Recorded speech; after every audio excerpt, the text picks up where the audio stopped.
नमस्कार साथियों, गरजते बादल चैनल में आपका स्वागत है। आज हम मनोविज्ञान को लेकर के एक महत्वपूर्ण जो अपना टॉपिक है और रीट को लेकर के इसमें बहुत सारे प्रश्न आते हैं, उनको लेकर के एक एक पंक्तिबद्ध तरीके से उन प्रश्नों को हल करने की कोशिश करते हैं जो परीक्षा के लिए अति महत्वपूर्ण होंगे।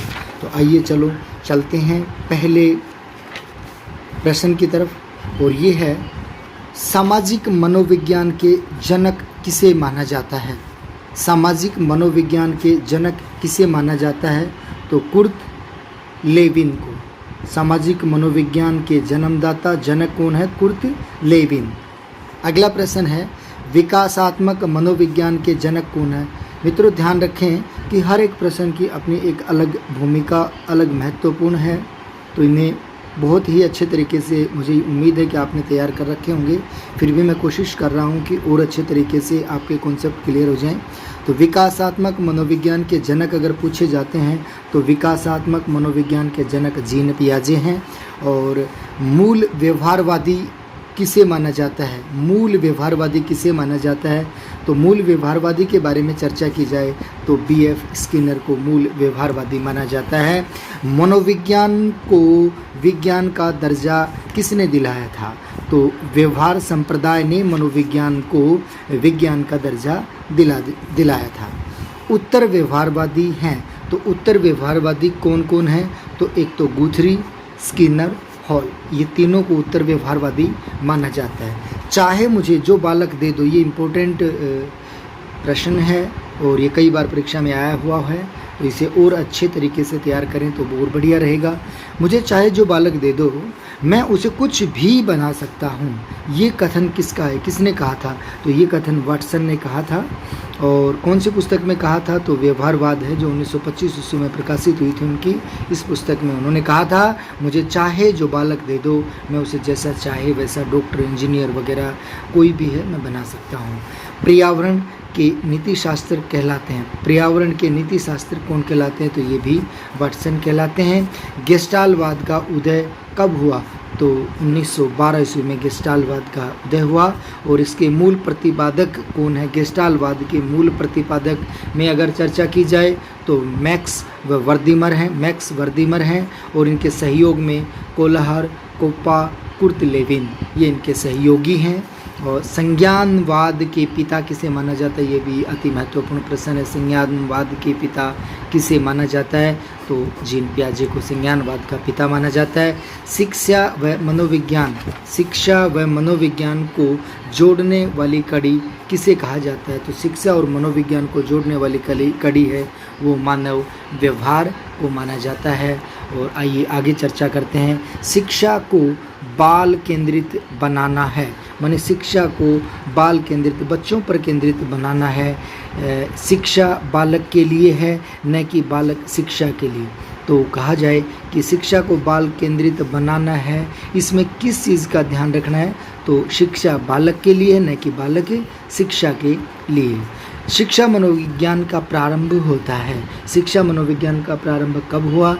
तो 1880 ईस्वी में फ्रांसीसी विद्वान हैं गाल्टन के सहयोग से शिक्षा मनोविज्ञान का प्रारंभ होता है।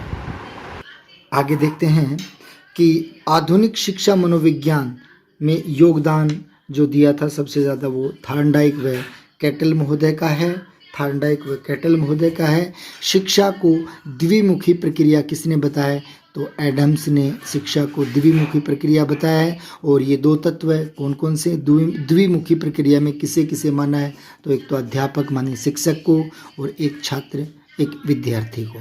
शिक्षा को त्रिमुखी प्रक्रिया किसने बताया? तो ये त्रिमुखी प्रक्रिया बताया जॉन डेवी ने।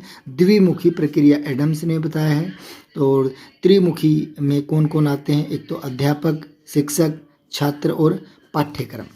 बात करते हैं आगे। जॉन डेवी ने प्रगतिशील शिक्षा की अवधारणा दी है, तो ये एक और अलग महत्वपूर्ण तथ्य है। जॉन डेवी ने प्रगतिशील शिक्षा की अवधारणा को जन्म दिया है और 4H का सिद्धांत दिया था। तो 4H का सिद्धांत किसने दिया था?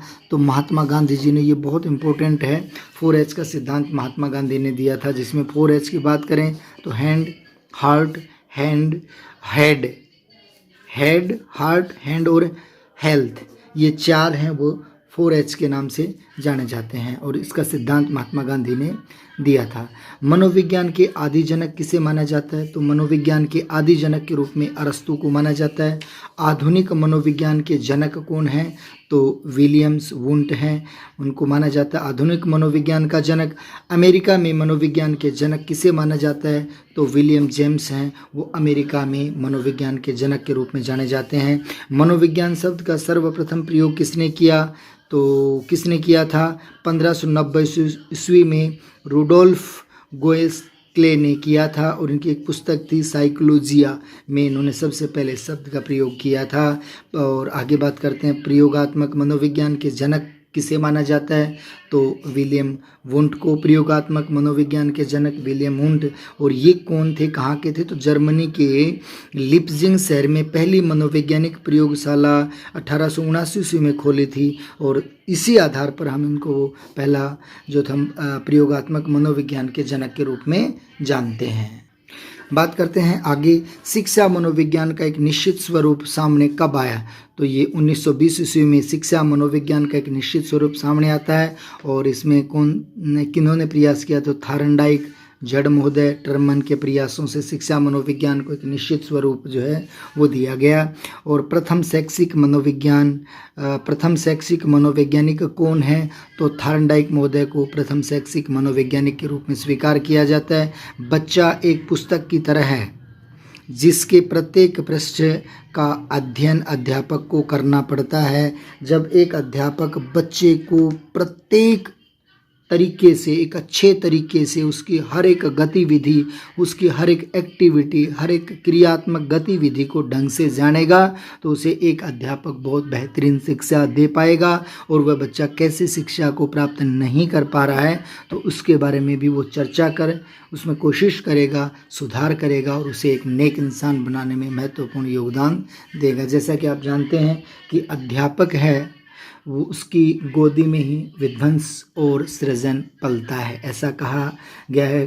कौटिल्य ने बताया था, चाणक्य की एक नीति में कहा गया था कि एक अध्यापक की गोदी में ही सृजन और विध्वंस दोनों पलते हैं। तो यहाँ एक अध्यापक हैं आप और आप समाज के, राष्ट्र के निर्माता हैं और आप एक बेहतरीन तरीके से अगर आप शिक्षा उपलब्ध करवाते हैं तो ज़रूर राष्ट्र आपके अनुरूप, राष्ट्र आपके सपनों के अनुरूप होगा। बहुत बहुत धन्यवाद आपका। एक छोटे से वीडियो के माध्यम से आपको मनोविज्ञान के प्रश्नों को उपलब्ध करवाया गया और आगे आपको प्रतिदिन इसी प्रकार से जनरल नॉलेज, मनोविज्ञान और हिंदी को लेकर के प्रश्न उपलब्ध करवाते रहेंगे। धन्यवाद। थैंक्स।